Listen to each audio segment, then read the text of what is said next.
Olá, meus irmãos, uma boa noite a todos vocês. Vamos aqui prosseguir, continuar a nossa leitura, a nossa jornada. Estamos aqui, Hoje terminaremos o livro de Juízes, encerraremos mais um livro hoje. E vamos ler do capítulo 15 ao capítulo 21. Aqui vamos conhecer a história de Sansão, prosseguir a história, Porque ontem, no final, nós já começamos a saber a história de Sansão. E vamos prosseguir nessa noite. Amém? Então, como sempre, feche os seus olhos. Vamos orar a Deus. Vamos dar lugar ao Espírito Santo para estar ao nosso lado nesta noite e nos dar sabedoria e discernimento dessa palavra. Amém? Então, vamos orar. Meu Deus e meu Pai, te damos graças, Senhor, por mais um dia estarmos aqui, ó Pai, com saúde, com alegria, ó Pai, e com o sopro da vida, Senhor. Estamos aqui, ó Pai, para ler essa palavra maravilhosa, meu Deus.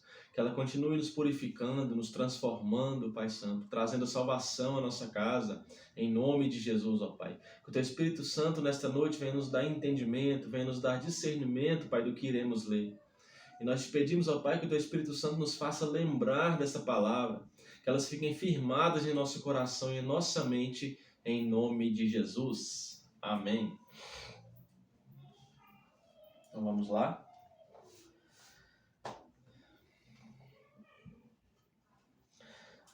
Juízes, capítulo 15. Algum tempo depois, durante a colheita do trigo, Sansão foi visitar a sua mulher e levou para ela um cabrito e disse ao pai dela: "Quero entrar no quarto da minha mulher." Mas o pai não deixou e respondeu: "Eu pensei que você a odiava e por isso a dei em casamento ao seu amigo. Mas a irmã menor é ainda mais bonita. Se você quiser, pode ficar com ela." Sansão disse: "Desta vez eu não sou responsável pelo que fizer com os filisteus." Então caçou 300 raposas, amarrou-as duas a duas pelos rabos e prendeu em cada par de rabos uma tocha. Pôs fogo nas tochas e soltou as raposas nas plantações de trigo dos filisteus. E o fogo queimou não só o trigo que já havia sido colhido, mas também o que ainda estava nas plantações. Também os bosques de oliveiras foram queimados. E os filisteus perguntaram: "Quem foi que fez isso?" E ficaram sabendo que Sansão tinha feito aquilo porque o seu sogro havia tomado a mulher dele e dado ao seu amigo. Então os filisteus foram e queimaram viva a mulher de Sansão e a família dela. Aí Sansão disse: "Então é assim que vocês fazem? Pois eu juro que não descansarei até que paguem por isso." E atacou furiosamente, matando muitos deles. Depois saiu de lá e foi para a caverna da rocha de Etã. Sansão derrota os filisteus. Os filisteus acamparam em Judá e atacaram a cidade de Lei. Os homens de Judá perguntaram aos filisteus: "Por que foi que vocês nos atacaram?" E eles responderam: "Viemos até aqui para prender Sansão e fazer com ele o mesmo que ele fez com a gente." Então 3.000 homens de Judá foram falar com Sansão na caverna, na rocha de Etã, e disseram: "Você não sabe que os filisteus mandam em nós? Por que você foi fazer aquilo?" "Eu fiz com eles o que eles fizeram comigo," respondeu Sansão. "Nós viemos até aqui para amarrar e entregar você aos filisteus," disseram eles. Sansão respondeu: "Prometam que vocês não me matarão." "Prometemos," disseram eles. "Nós vamos somente amarrar você e entregar aos filisteus, não vamos matá-lo." Então amarraram com 2 cordas novas e o fizeram sair da caverna. Quando Sansão chegou à Lei, os filisteus, gritando, vieram encontrá-lo. Mas o Espírito do Senhor fez com que Sansão ficasse forte, e ele arrebentou as cordas que amarravam os seus braços e as suas mãos, como se fossem fios de linha queimados. Encontrou por ali uma queixada de jumento que ainda não estava seca. Pegou a queixada e com ela matou 1.000 homens. Aí começou a cantar assim: "Com a queixada de jumento matei 1.000 homens. Com a queixada de um jumento fiz montões e montões de corpos." Depois jogou fora a queixada e aquele lugar foi chamado de Monte da Queixada. Sansão ficou com muita sede e fez esta oração a Deus o Senhor: Tu me deste esta grande vitória. Será que agora vais deixar que eu morra de sede e caia nas mãos dessa gente que não pratica a circuncisão? Então, na cidade de Lei, Deus abriu um buraco e dele saiu água. Sansão bebeu daquela água e sentiu-se bem melhor. Aquela fonte foi chamada de En-Acore e existe até hoje. Sansão governou o povo de Israel 20 anos, na época em que os filisteus dominavam aquela terra. Aleluias.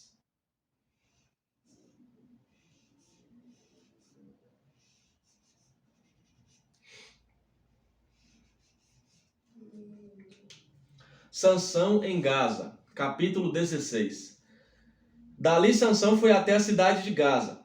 Lá viu uma prostituta e teve relações com ela.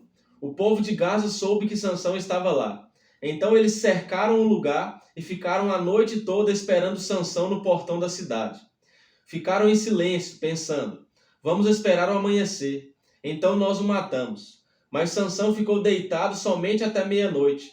Depois se levantou e arrancou o portão da cidade com os batentes e as trancas. Pôs tudo nos ombros e carregou para o alto do monte que está em frente da cidade de Hebrom. Sansão e Dalila. Depois disso, Sansão se apaixonou por uma mulher chamada Dalila, que morava no vale de Soreque. Então os governadores das 5 cidades dos filisteus foram falar com ela. Eles disseram assim: Dê um jeito de Sansão contar a você porque ele é tão forte e como é que o poderemos dominar, amarrar e deixar sem defesa. Se você fizer isso, cada um de nós lhe dará 1.100 barras de prata. Então Dalila pediu a Sansão: Por favor, me conte o segredo da sua força. Se alguém quiser amarrar você e deixar sem defesa, o que é que ele deve fazer?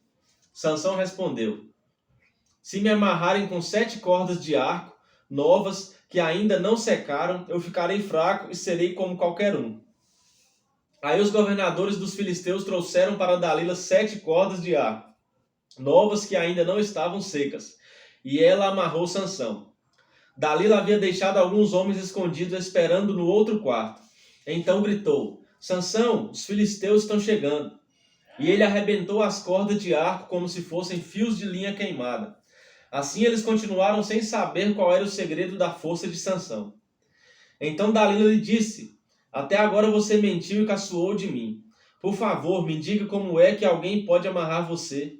Sansão respondeu: Se me amarrarem com cordas novas que nunca foram usadas, ficarei fraco e serei como qualquer um. Aí Dalila pegou cordas novas e amarrou os braços dele. Depois gritou: Sansão, os filisteus estão chegando. Os homens estavam novamente escondidos, esperando no outro quarto. Mas Sansão arrebentou as cordas como se fossem fios de linha. E Dalila disse: Você continua mentindo e caçoando de mim. Diga como é que alguém pode amarrar você. E ele respondeu: Se você tecer num tear as 7 tranças do meu cabelo e prendê-las com um prego grande de madeira, eu ficarei fraco e serei como qualquer um. Então Dalila fez com que Sansão dormisse. Quando ele adormeceu, ela pegou e teceu as 7 tranças dele num tear e prendeu-as com um prego grande de madeira. Depois gritou: Sansão, os filisteus estão chegando. Mas ele se levantou, arrancou o prego e tirou o cabelo do tear. Então ela disse: Por que você diz que me ama, se isso não é verdade? Você me fez de boba 3 vezes e até agora não me contou por que é tão forte. E ela continuou a perguntar: Isso todos os dias. Sansão ficou tão cansado com a insistência dela que já não aguentava mais e acabou lhe contando a verdade. O meu cabelo nunca foi cortado, disse ele. Eu fui dedicado a Deus como nazireu desde que nasci. Se o meu cabelo for cortado, perderei a minha força, ficarei fraco e serei como qualquer um. Quando Dalila percebeu que ele tinha dito a verdade, mandou o seguinte recado aos governadores filisteus: Voltem de novo, agora ele me disse a verdade. Então eles vieram e trouxeram o dinheiro. Ela fez com que Sansão dormisse no seu colo. Em seguida chamou um homem e ele cortou as 7 tranças de Sansão. Aí Dalila começou a provocá-lo, mas ele havia perdido a sua força. Ela gritou: Sansão, os filisteus estão chegando. Ele se levantou e pensou: eu me livrarei como sempre. Sansão não sabia que o Senhor o havia abandonado. Os filisteus pegaram e furaram os seus olhos. Então o levaram para Gaza e o prenderam com correntes de bronze. E o puseram para trabalhar na prisão, virando um moinho. Mas o seu cabelo começou a crescer de novo.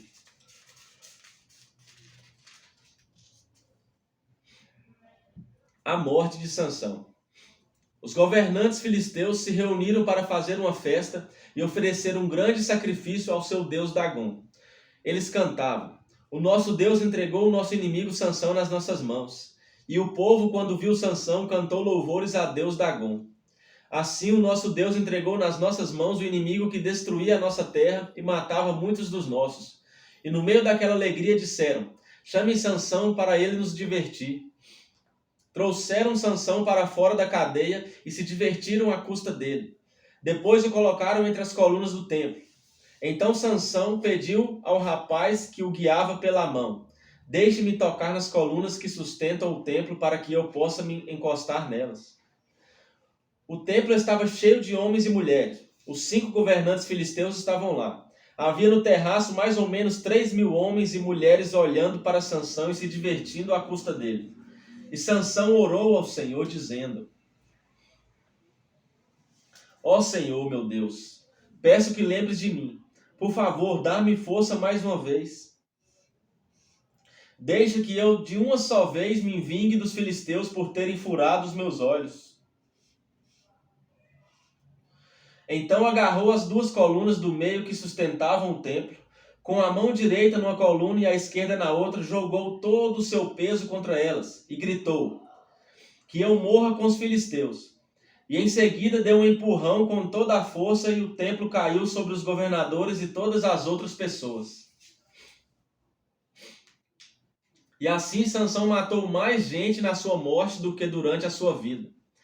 Os irmãos de Sansão e toda a sua família foram buscar o seu corpo. Eles o levaram e sepultaram entre Zora e Estaol, no túmulo de Manoá, o seu pai. Sansão havia governado o povo de Israel durante 20 anos. Aleluias. Vimos aqui como a mulher, insistiu com Sansão e ele não conseguiu resistir ao pecado. Ele não conseguiu resistir e contou para ela a sua fraqueza. Amém? E é isso que o inimigo faz conosco. Ele apresenta o pecado para nós e ao invés da gente correr, fugir desse pecado, a gente quer flertar com o pecado, como Sansão fez. A gente quer brincar com o pecado, como Sansão fez. Então, o inimigo vem ali com suas gracinhas, com as portas, apresenta diante de nós os pratos do mundo.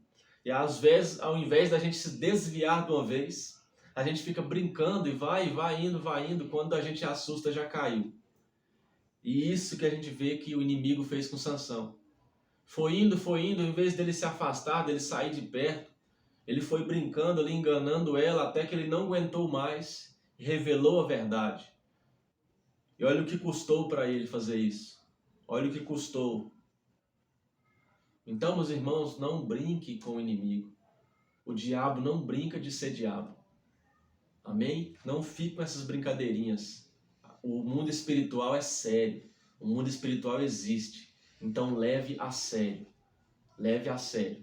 Não brinque com o inimigo. Não dê brechas para o inimigo. Porque a palavra de Deus diz que Satanás anda ao nosso redor rugindo como um leão, esperando a quem possa tragar. Então, ele está esperando só uma brecha para ele entrar. Ele não precisa de uma porta total. É um espacinho que você dá, ele vai entrar e vai começar a lhe manipular os seus planos, fazer com que você se afaste de Deus, fazer com que você caia em pecado. É isso que o inimigo faz, como fez com Sansão. Então, meus irmãos, fique firme, não brinque com o inimigo. Leve a sério. Não deixe de orar, não deixe de jejuar, não deixe de ler a palavra todos os dias. Amém? O mundo espiritual, ele é verdadeiro. Tanto para o lado de Deus, como para o lado do mal, de Satanás. Então, fique vigilante. Mantenha sempre vigiando e orando. Amém? Mica e os seus ídolos. Capítulo 17. Havia um homem chamado Mica, que morava na região montanhosa de Efraim. Ele disse à sua mãe: Quando roubaram aquelas suas 1.100 barras de prata, a senhora amaldiçoou o ladrão. Eu ouvi a senhora fazer isso. Sabe de uma coisa? A prata está comigo. Fui eu que roubei. A sua mãe disse: que o Senhor abençoe você, meu filho. Então ele devolveu à sua mãe as 1.100 barras de prata. E ela disse: meu filho, para tirar a maldição de cima de você, vou dar esta prata como oferta ao Senhor. Ela será usada para fazer um ídolo de madeira, folheado à prata. Por isso eu devolvo agora esta prata a você. Mas o filho tornou a devolver a prata à sua mãe. Então ela pegou 200 barras de prata e entregou a um ourives. Ele fez um ídolo de madeira e o folheou com a prata. E o ídolo foi colocado na casa de Mica.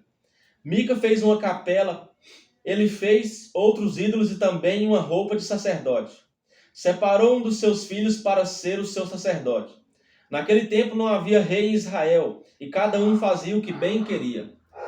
Um rapaz estava passando uns tempos na cidade de Belém de Judá. Ele era levita. Esse moço saiu de Belém procurando um lugar para morar. E viajando pela região montanhosa de Efraim, chegou à casa de Mica. E Mica lhe perguntou: de onde você vem? E o moço respondeu: eu sou levita de Belém, da região de Judá, e estou procurando um lugar para morar. Fique comigo, disse Mica, e seja o meu conselheiro e sacerdote. Eu lhe darei 10 barras de prata por ano, roupa e comida. Então o jovem levita concordou em ficar com Mica, e ficou sendo como um filho para ele. Assim Mica o escolheu para ser o seu sacerdote, e o rapaz ficou morando na sua casa. E Mica disse: eu sei que agora o Senhor Deus fará com que tudo corra bem para mim, pois tenho um levita como sacerdote. Mica e a tribo de Dan, capítulo 18. Naquele tempo não havia rei em Israel, e a tribo de Dan estava procurando uma terra para morar, terra que fosse só deles. Isso porque até aquela ocasião eles não tinham recebido a parte da terra que devia ser deles, embora as outras tribos de Israel já tivessem recebido a sua parte. Então o povo de Dan escolheu 5 homens de valor entre todas as famílias da tribo.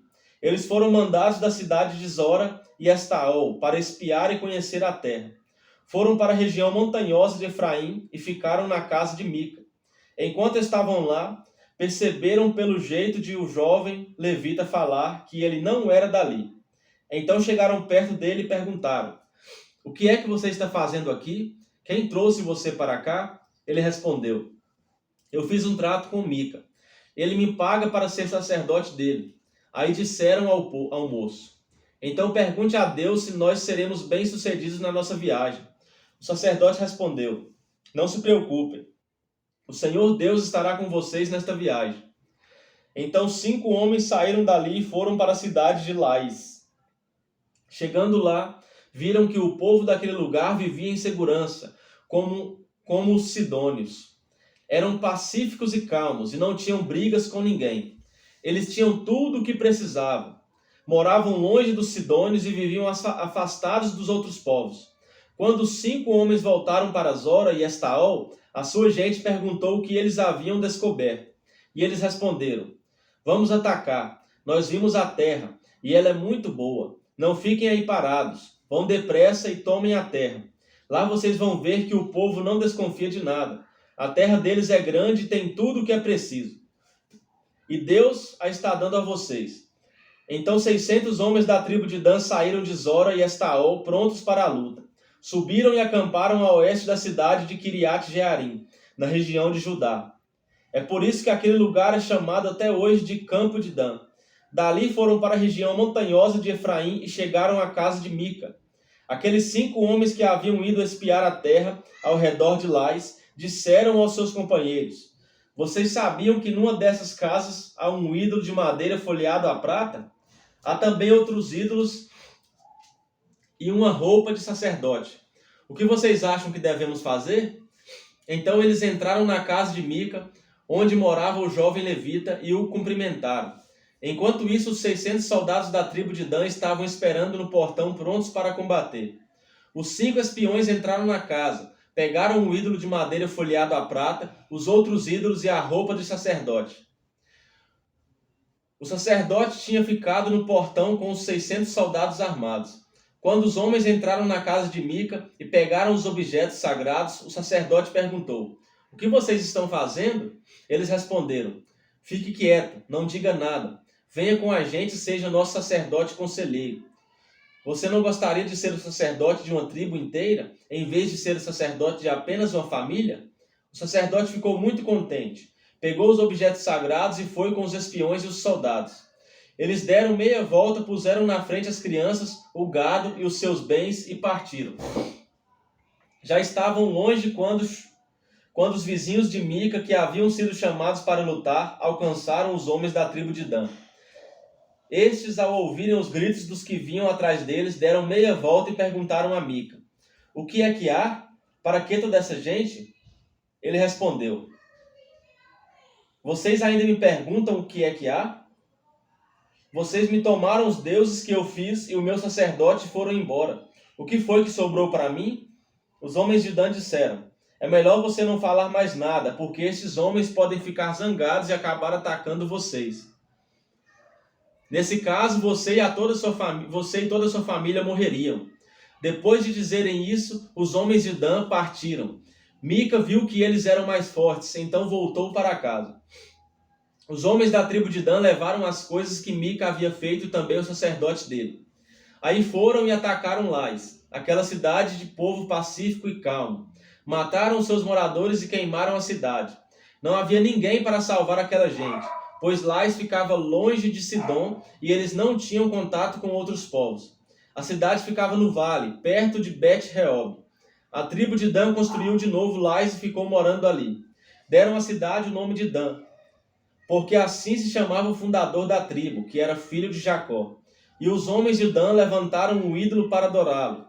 Jonatas, filho de Gerson e neto de Moisés, foi sacerdote da tribo de Dan. Ele e os seus descendentes foram sacerdotes da tribo de Dan até que o povo foi levado como prisioneiro para fora da sua terra. E o ídolo feito por Mica ficou com eles durante todo o tempo em que a casa de Deus esteve em Siló. O levita e a sua concubina. Capítulo 19. Naqueles dias em que Israel não tinha rei, um levita foi morar bem longe, na região montanhosa de Efraim. Ele arranjou uma jovem de Belém de Judá para ser a sua concubina. Porém, ela brigou com ele e voltou para a casa do seu pai em Belém. E ficou lá durante 4 meses. Então o homem resolveu ir a Belém atrás dela, para tentar convencê-la a voltar. Ele foi com o seu empregado e levou 2 jumentos. E a moça o recebeu na casa do seu pai. Quando o pai da moça viu o levita, recebeu-o com alegria e insistiu para que ficasse na sua casa.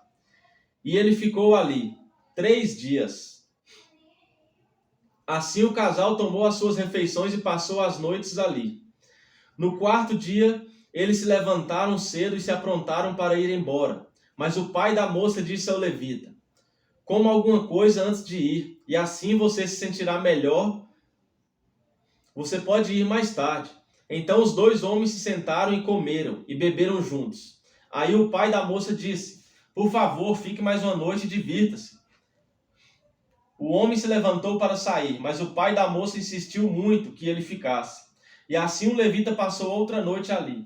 No 5º dia, bem cedo, ele se levantou para ir, mas o pai da moça pediu: "Por favor, coma alguma coisa, espere até mais tarde."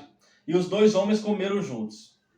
Quando o homem, a moça e o empregado iam saindo, o pai disse: "Olhe, agora já é quase noite. É melhor você ficar para passar a noite aqui. Logo vai ficar escuro. Fique aqui e divirta-se. Amanhã você poderá se levantar cedo e viajar de volta para casa." Mas o levita não quis passar lá mais outra noite e partiu de viagem com a sua concubina, levando 2 jumentos arriados. Já era quase noite quando chegaram perto da cidade de Jebus, isto é, Jerusalém. Então o empregado disse ao patrão: "Por que não paramos e passamos a noite nessa cidade dos Jebuseus?" Mas o patrão respondeu: "Não vamos parar numa cidade onde o povo não é israelita. Vamos continuar até Gibeá. É melhor a gente andar mais um pouco e passar a noite em Gibeá ou Ramá." Então passaram pela cidade de Jebus e continuaram a viagem. O sol já se havia escondido quando eles chegaram a Gibeá, cidade da tribo de Benjamim. Aí saíram da estrada para passar a noite na cidade. O levita chegou e se sentou na praça, mas ninguém o convidou para dormir na sua casa. E aconteceu que passou por ali um velho que estava voltando do seu trabalho na roça.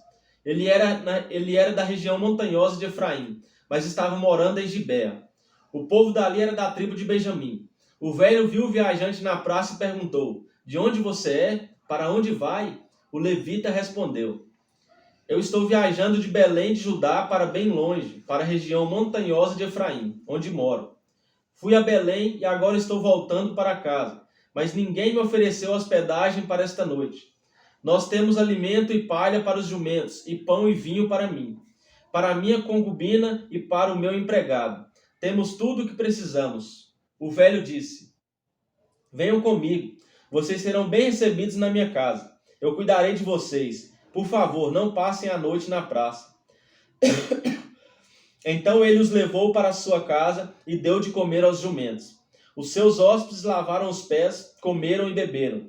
Enquanto eles conversavam alegremente, alguns homens imorais daquela cidade cercaram a casa e começaram a bater na porta, e disseram ao velho: "Traga para fora o homem que está na sua casa. Nós queremos ter relações com ele." Aí o velho saiu e disse: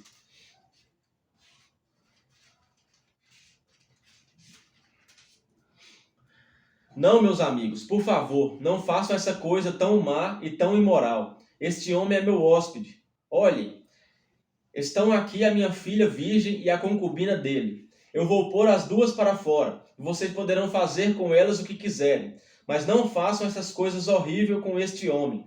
Mas eles não quiseram ouvi-lo. Então o levita pegou a sua concubina, a pôs para fora e a entregou a eles. E eles a forçaram e abusaram dela a noite toda, e só a deixaram de manhã. Ao amanhecer, a mulher veio e caiu na frente da casa onde seu marido estava, e ficou ali até clarear o dia. De manhã, o marido se levantou para continuar a viagem. Quando abriu a porta, achou a sua concubina caída em frente da casa com as mãos na soleira da porta. Aí lhe disse: "Levante-se, vamos embora." Porém não teve resposta. Então pôs o corpo dela atravessado sobre o jumento e seguiu viagem para casa. Quando chegou lá, entrou, pegou uma faca e cortou o corpo da concubina em 12 pedaços. Depois mandou um pedaço para cada uma das 12 tribos de Israel. E todos que viam isso diziam: "Nunca vimos uma coisa assim. Nunca houve uma coisa igual a essa, desde o tempo em que os israelitas saíram do Egito. Pensem, o que vamos fazer agora?" Meu Deus, hein? Planos para castigar os moradores de Gibeá. Capítulo 20.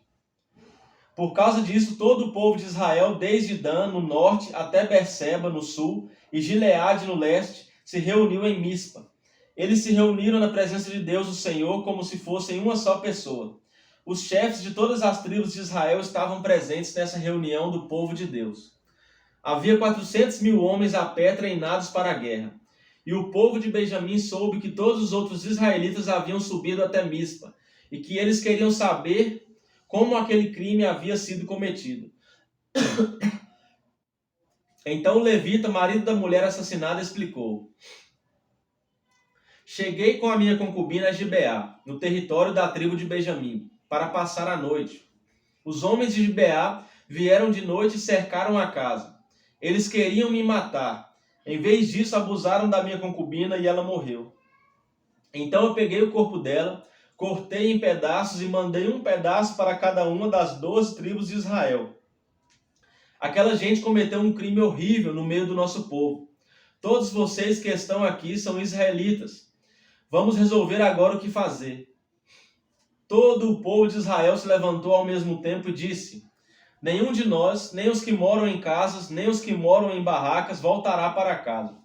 Vamos escolher alguns homens para atacar Gibeá. A 10ª parte dos homens de Israel vai arranjar comida para os que vão lutar. Os outros vão castigar os moradores de Gibeá pelo crime horrível que cometeram em Israel." Então o povo de Israel se reuniu como se fosse uma só pessoa para atacar a cidade de Gibeá. As tribos israelitas mandaram que mensageiros fossem por toda a tribo de Benjamim e dissessem: "Que crime horrível vocês cometeram. Exigimos que vocês nos entreguem agora esses homens imorais para que nós o matemos.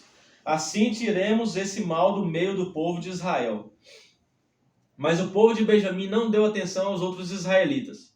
Eles saíram de todas as suas cidades e foram para Gibeá, a fim de lutar contra o resto do povo de Israel. Naquele dia eles convocaram das suas cidades 26.000 soldados. Depois os moradores de Gibeá reuniram mais 700 homens especialmente escolhidos, que eram canhotos. Qualquer um deles podia atirar com funda uma pedra num fio de cabelo sem nunca errar. E os outros israelitas que iam lutar contra a tribo de Benjamim reuniram 400.000 soldados treinados. A guerra contra a tribo de Benjamim. Os israelitas foram ao lugar de adoração em Betel e ali perguntaram a Deus: qual das nossas tribos atacará primeiro a tribo de Benjamim? E o Senhor respondeu: a tribo de Judá. Na manhã seguinte, os israelitas subiram e acamparam perto da cidade de Gibeá. Saíram para combater contra a tribo de Benjamim e puseram os soldados em posição de ataque, de frente para a cidade. Então o exército de Benjamim saiu da cidade, e antes de terminar o dia, eles mataram 22.000 soldados israelitas. Aí o povo de Israel foi para o lugar de adoração e na presença do Senhor chorou até a tarde. Eles perguntaram ao Senhor: devemos ir combater outra vez os nossos irmãos da tribo de Benjamim? E Deus respondeu: sim. Então o exército israelita se animou de novo. Eles puseram seus soldados em posição de combate novamente, no mesmo lugar em que haviam lutado no dia anterior. Os israelitas marcharam contra a tribo de Benjamim pela segunda vez. E pela segunda vez os soldados de Benjamim saíram de Gibeá e dessa vez mataram 18.000 soldados israelitas treinados. Então todo o povo de Israel subiu de novo até Betel para chorar.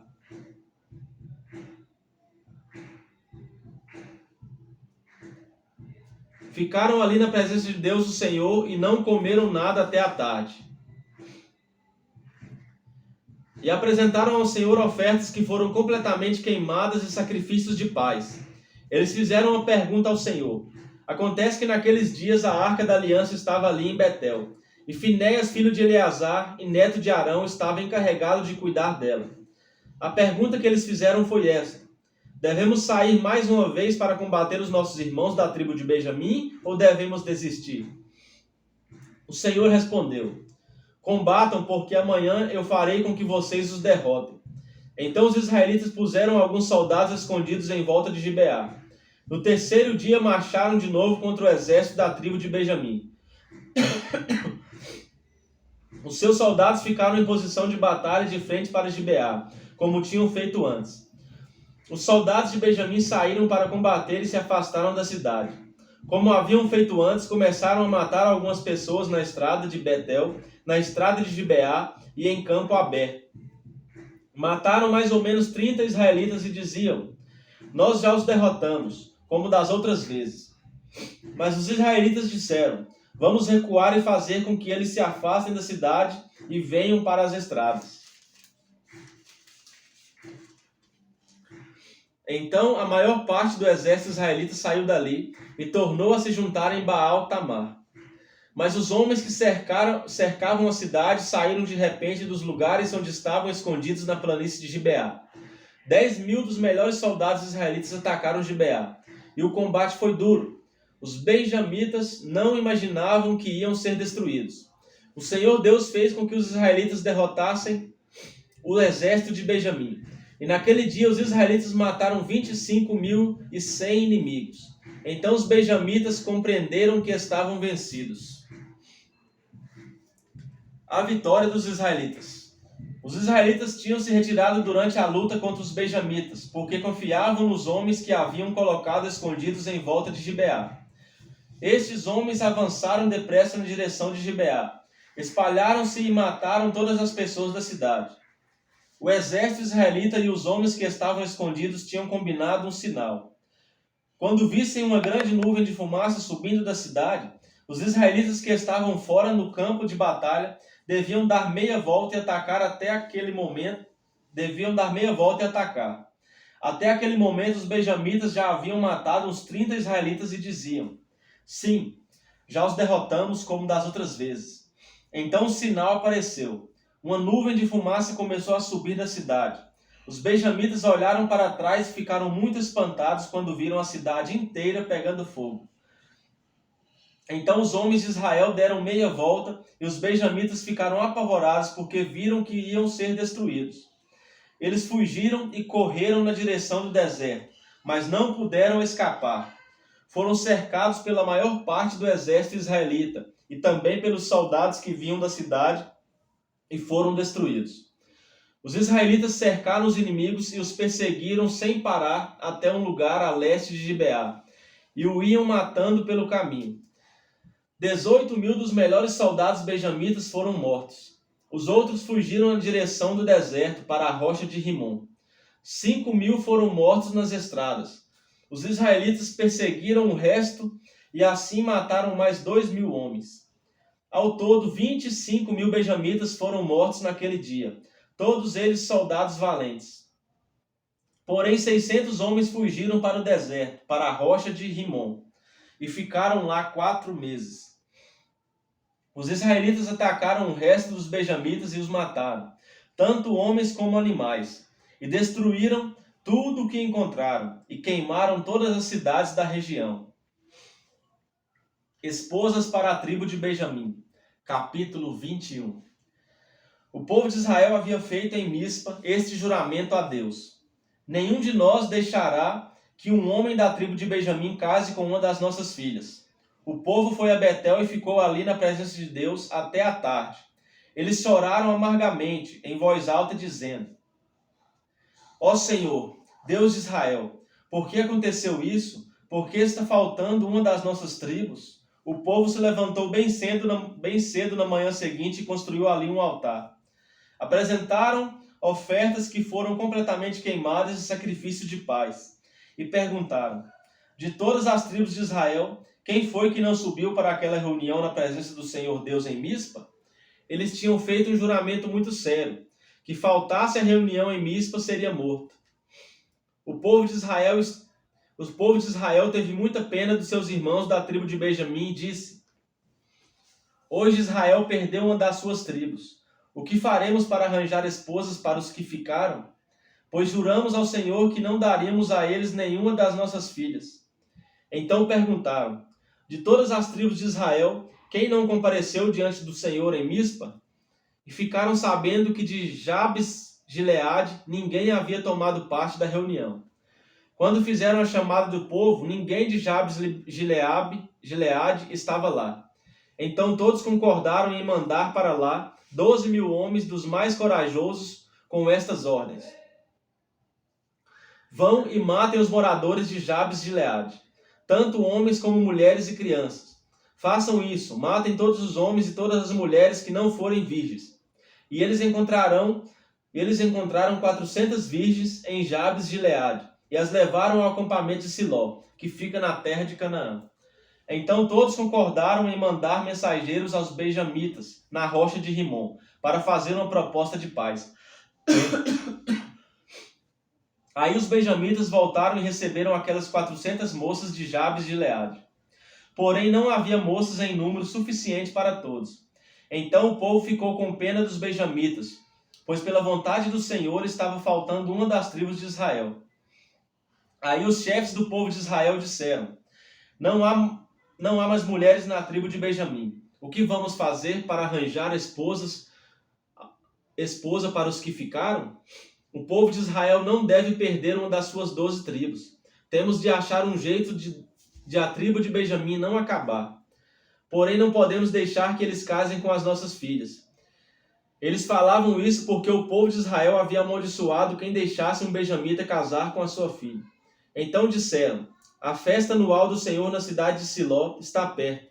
Siló fica ao norte de Betel, ao sul de Lebona e a leste da estrada que vai de Betel a Siquém.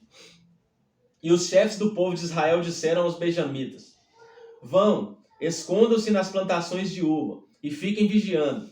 Durante a festa, quando as moças de Siló saírem dançando, vocês também saiam das plantações de uvas. E cada um agarre uma das moças e leve embora para a terra de Benjamim. Assim, quando os pais ou os irmãos delas virem se queixar, nós poderemos dizer: por favor, Deixem que elas fiquem, pois na batalha contra Jabes de Gileade não conseguimos mulheres para todos os benjamitas. E vocês não serão culpados de quebrarem a promessa, pois não deram as suas filhas a eles. Elas foram roubadas.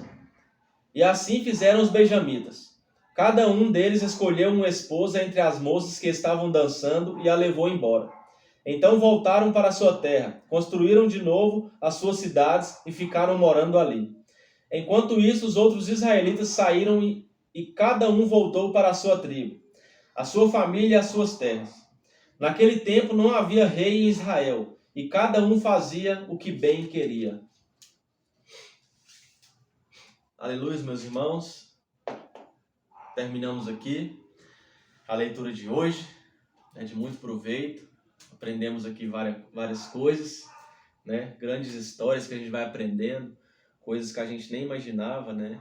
Que a gente lê uma vez e vai lendo, e a gente vai percebendo as coisas que a gente não viu da primeira vez e vai conhecendo cada vez mais a palavra de Deus. Aqui vimos quase que ficou 11 tribos, né? Quase que uma tribo ficou 100. Imagina, né? 12 tribos, né? Era o plano de Deus ali, 12 tribos. E quase que foram extinta uma tribo. Quase que uma tribo ficou para trás, quase que ficaram só 11. Não faria sentido, né, irmãos? A gente vê aqui sempre, desde lá atrás, desde Moisés, né, 12 tribos. E aqui, graças a Deus, né, eles tiveram ideias aqui e vão conseguir de novo, né, restaurar a tribo de Benjamim. Aleluias. Glória a Deus. E tudo por conta do pecado, né, irmãos? Tudo. Irmão, o pecado gera morte. O pecado gera tragédia. O pecado gera tristeza. E principalmente, o pecado afasta o homem de Deus. Então, meus irmãos, vemos aqui atos do pecado, como eles cometiam pecado, adoravam deuses, e depois a gente vê aqui as colheitas que eles tiveram, só colhiam coisas ruins.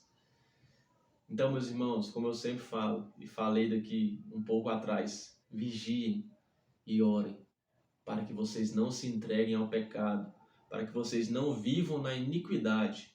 O que é iniquidade? É pecado reconhecido, mas não abandonado. É o famoso pecado de estimação. Você fica nele, pede perdão, volta nele, pede perdão, volta nele, pede perdão, e acaba virando uma iniquidade na sua vida. E as pessoas ao seu redor vão sofrer por esse pecado. A sua família, os mais próximos de você também vão ser afetados. Então, quando a gente dá lugar ao inimigo na vida da gente, não é só a nossa vida que é afetada, as pessoas em volta também são afetadas. Porque elas vão ver a sua situação, elas vão entristecer. Na sua família, o inimigo vai ter liberdade para entrar. Então, meus irmãos, fique longe. Nós vimos aqui que foi por causa de um pecado que o povo da cidade ali pegou a concubina e abusou dela a noite inteira e ela veio a falecer. Depois ele veio, o dono da concubina veio, cortou ela em 12 pedaços e deixou um pedaço em cada tribo. Olha para você ver, irmãos, que coisa feia. Tipo assim, é até estranho a gente pensar nisso, né? Olha que barbaridade. Por isso eles se reuniram ali e através do pecado as tribos aqui guerrearam entre si. Guerrearam contra a tribo de Benjamim e quase acabaram com a tribo por um pecado. Por isso que eu falo, irmãos, um pecado que você comete quando você está no pecado afeta muitas pessoas, não é só você. Então, olha, se mantenha longe do pecado. Não brinque, não flerte, como Sansão fez. Também nós vimos. Não flerte com o pecado. Amém? Esta é a mensagem de hoje. Que essas palavras vão ficar firmadas no seu coração. E renuncie. Não caia na vontade da carne. Renuncie à carne. Em Lucas 9:23 a palavra vai nos dizer: se quiser vir após mim, negue-se a si mesmo, tome diariamente sua cruz e siga-me. Então, quando você aprender a renunciar, você vai acessar lugares que Deus quer te colocar. É em meia renúncia que nós vamos acessar os lugares que Deus quer nos colocar. Lugares que aqueles que não renunciam não acessam. Amém? Então renuncie, irmãos. Seja forte, seja corajoso, ore, jejue, leia a palavra, medite na palavra. Amém? Então, um forte abraço. Até amanhã, se assim Deus nos permitir. Amanhã começaremos o livro de Ruth. Amém? Então, um forte abraço. O Espírito Santo sempre faça morada no coração de cada um de vocês. Até mais.